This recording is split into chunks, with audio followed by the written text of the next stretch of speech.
63 years. And excuse me, if you don't mind. That's a record we won't be able to match, darling. I'm sorry. Just not going to work out that way. We'll do well, but without... And right away, that moment lands in a way that feels bigger than just a casual remark. It sounds playful on the surface, almost like a light joke about time, marriage, and what people can or cannot match in life. But the way it is delivered also makes people pause for a second. Because when public figures talk like this, even in a joking tone, it always carries an extra meaning underneath. And that is exactly where the audience starts paying closer attention. When I greeted the day facing yet another Twitter vomit storm and a call to fire me from our First Lady, Melania Trump, saying I should be fired because of a joke I made, again, 5 nights ago. It was a pretend roast. I said, our First Lady Melania is here. Look at her, so beautiful. Mrs. Trump, you have a glow like an expectant widow, which... obviously. Now the energy shifts completely. Jimmy Kimmel takes that light public tone and turns it into something more direct. He is no longer just reacting to jokes or moments on stage. He is talking about what happens behind the scenes after those jokes go out into the world. The calls, the backlash, the pressure, and how quickly a simple joke can turn into a national talking point. And suddenly, what looked like entertainment starts feeling like a real conflict playing out in public. If you're enjoying this, please subscribe to the channel. It helps more than you think. All right, okay. Yeah, there you go. You know what? Considering the week I've had with the first couple, I'm just going to say that is a completely normal way to interact for two people who are very much in love.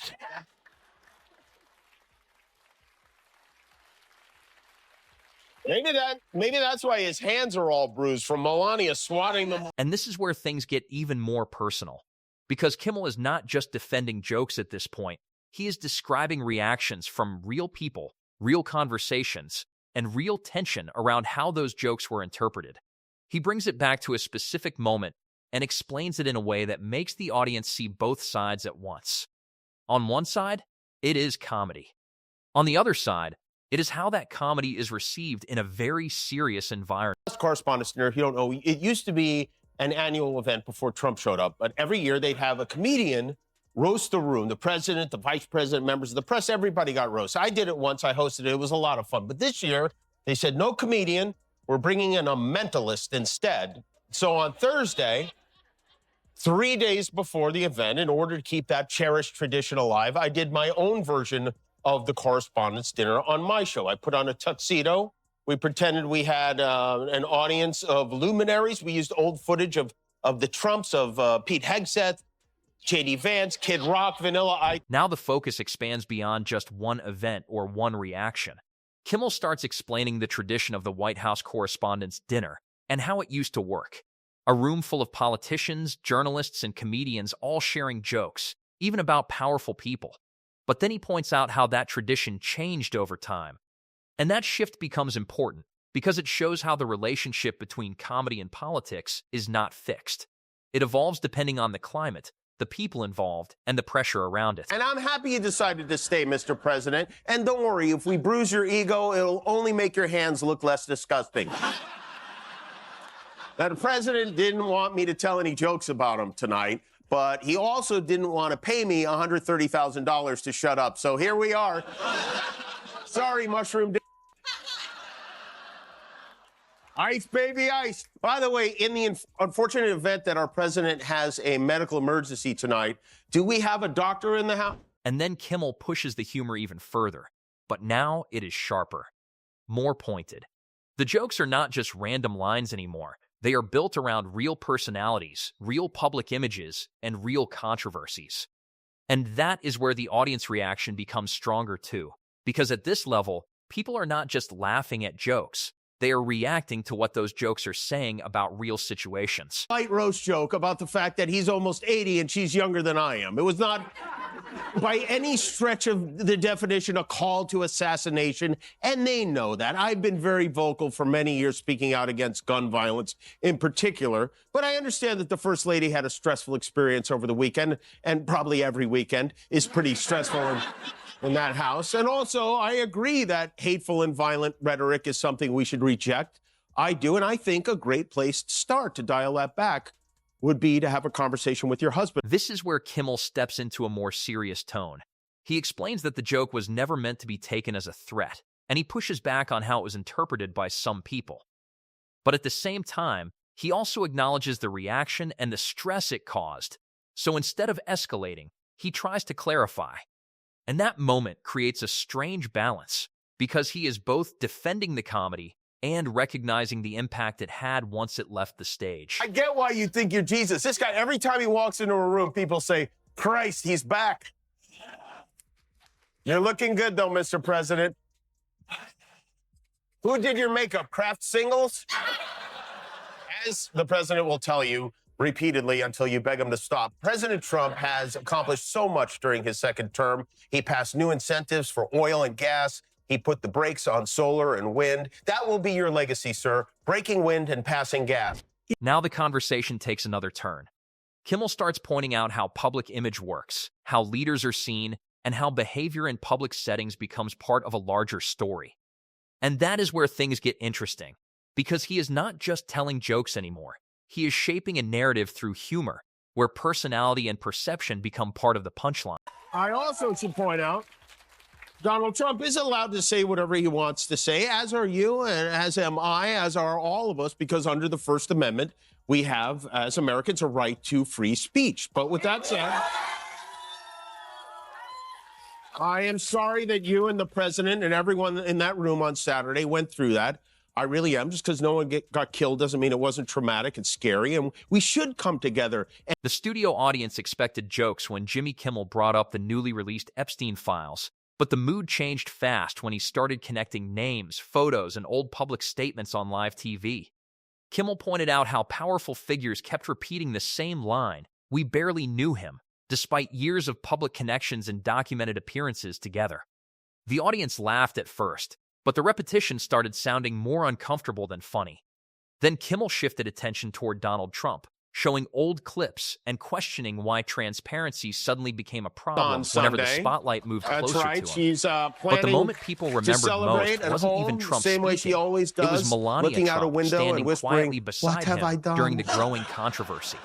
Cameras caught her expression as the pressure built As you're all online, aware, and Melania social is a media movie instantly star exploded now. with Her reactions. documentary had a Kimmel score didn't of accuse her of 10% anything on Rotten directly, Tomatoes, but he used the silence which around the is a situation website to make named a after bigger her point husband's about how testicles. powerful people respond when I want to uncomfortable stories congratulate refuse you, to Madam disappear. First Lady. He explained that scandals fade, headlines change, and distractions come and go, but patterns remain. And once the public starts recognizing those patterns, every new denial only creates more questions. By the end of the night, the jokes almost felt secondary because the real impact came from the tension in the room and the realization that some stories don't disappear just because powerful people want them to. This was a big night for Trump. He absolutely loves being alongside the royals, and the idea that they have to kiss his ass is as bigly as it gets for him. The king, he laid it on thick. He came bearing exactly the kind of gift Trump loves to get, a big gold thing with his name on it. Speaking of submarine alliances, there was one particular AUKUS predecessor. Her name? HMS Trump. So tonight, Mr. President, I am delighted to present to you as a personal... Then the focus shifts again into personal territory, and the tone becomes more observational. Kimmel uses humor to highlight private life moments that become public conversation. And that is where the audience reacts differently, because it is no longer just politics or public events. It is personal perception being turned into public discussion, which always creates a stronger reaction. Melania, this is Donald. Donald, this is Melania. That was my impression of Jeffrey Epstein. Thanks, Chris. Oh, I do have an important announcement, and I'm sorry to say it's bad news. J.D. Vance is here. It's hard to get J.D. to come to an event like this. He's a real homebody. His wife had to peel him off the couch. Well, that reminds me, please do not get up from your seats during the performance because the vice president... And now the story expands even further, moving from jokes and reactions into larger public events and appearances. Kimmel connects these moments back into his overall narrative about image, power, and how public figures are presented to the world. It becomes less about single jokes and more about the pattern behind them. Shame, because there was a time not so long ago, back in 2010, when, believe it or not, we sent our man Yaya to a Samsung promotional event in New York where we learned that Donald Trump was a very big fan of mine. Hi, Mr. Trump. How are you, sir? What are you doing here? Well, I'm here to support Samsung and their 3D plasma television. Do you want But I'm also here to support Jimmy. 'Cause I love Jimmy. Okay, you want to come over? Hi, how are you? Nice to meet you. Yeah. Nice to meet you. You want to be in my show? Well, you know what? I happen to love Jimmy. Let's. At this point, the tension is not just about what is being said, but how it is being received on all sides. Kimmel's style pushes boundaries, and reactions push back.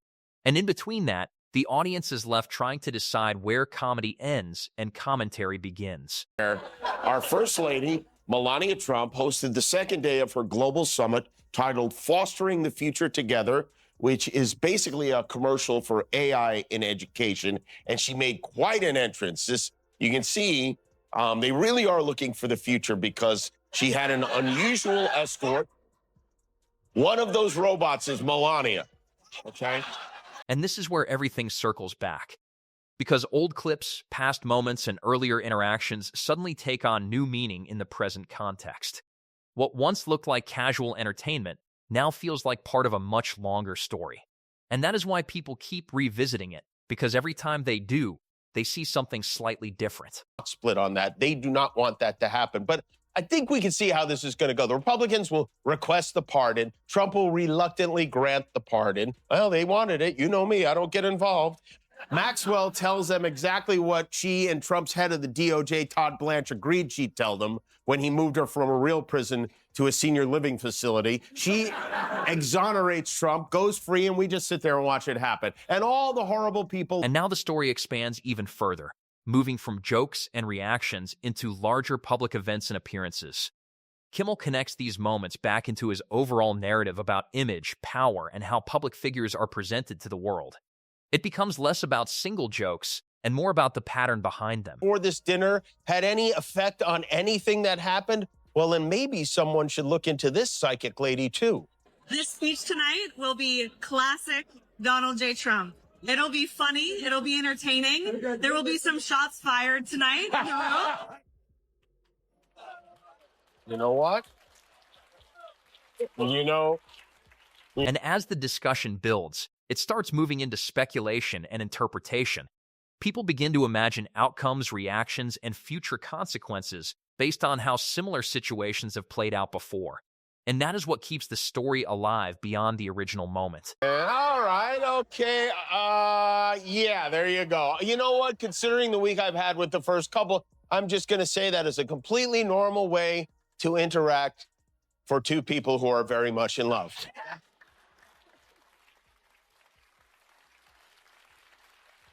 Maybe that's why his hands are all bruised from Melania swatting them. And finally, everything comes together in one simple idea. This was never just about one joke, one reaction, or one show. It is about how quickly a single moment can grow into a larger conversation when public figures, media, and audience reactions all collide. And that is why even after the laughter fades, the discussion continues.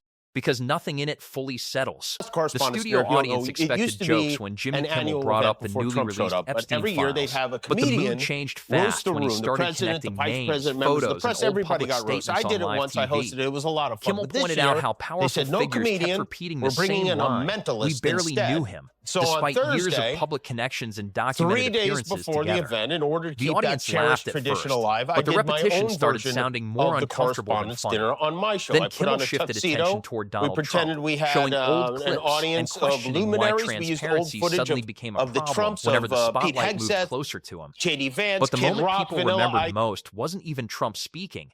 It was Melania Trump standing quietly beside him during the growing controversy. Cameras caught her expression as the pressure built online, and social media instantly exploded with reactions. Kimmel didn't accuse her of anything directly, but he used the silence around the situation to make a bigger point about how powerful people respond when uncomfortable stories refuse to disappear.